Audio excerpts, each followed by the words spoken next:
We're going to go out and show you an actual physical representation of what you could do if you only had one session a week. Obviously, you want to make sure that we're nicely warmed up. Don't want to go straight into it on a heavy weight. But one of the best ways you can warm up on squats is to do squats, but with no weight. Obviously, start with a body weight and then gradually build the weight up.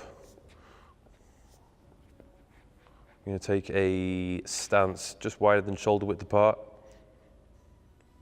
Nice and low. Oh, he's going low with that one. Nice and low. Probably going to go for 10 reps. Keeping chest high.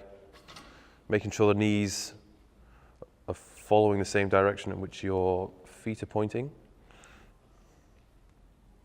Slow and controlled. That's a solid squat.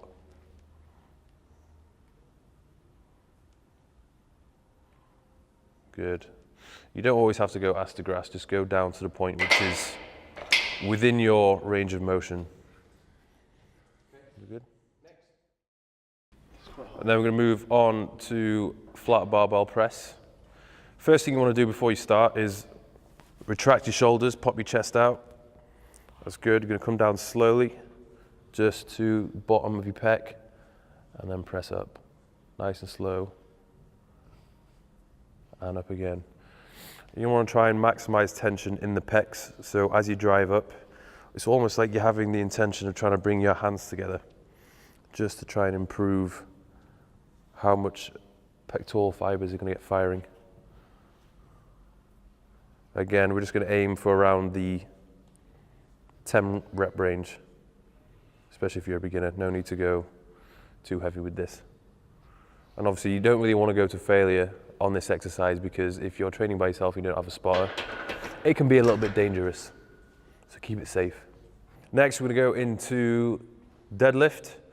So we're going to put your hands just slightly wider than shoulder width apart, toes pointing forward, get nice and low. Most important thing you need to bear in mind is to keep the spine neutral. Okay, so you're going to use a combination of all your muscle groups, your posterior chain, in order to pull the weight up. Nice, nice and slow, control. Drive, good. So you are thrusting your hips forward as you pull that weight up. Try not to put all the tension onto your lower back.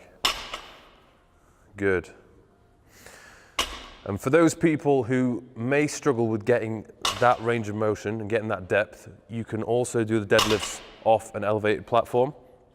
So you can either use boxes which are 4, 6 or even 8 inches off the ground, or in this example, you can just do it off some plates. So can we please have that once again, my friend? So you're going to find it a little bit easier. You don't have to go quite as low. Good. Nice. Then we're going to go into some pull-ups. Now, this is going to depend upon your level of experience. Obviously, wide grip's a little bit harder. So if you are a beginner, you're probably going to be better off doing a neutral or supinated grip. Supinated grip, hit a little bit more bicep. Neutral, a little bit less bicep, more back, and then obviously wide grip is more lats. So we are trying to hit back more than anything when we do this. So try and imagine you're driving your chest up to the top. You really want to eliminate how much you kind of round your shoulders. You don't want to go to the top of the movement and hunch over like that. That's what we're trying to avoid.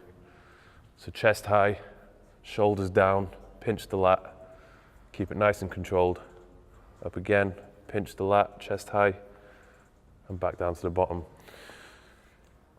I probably aim to go for a fewer rep range, maybe between 6 to 8, again, depending upon your level of experience. You're going to find the first set will be the easiest one, and it'll get progressively harder, so make sure you have suitable rest in between the sets.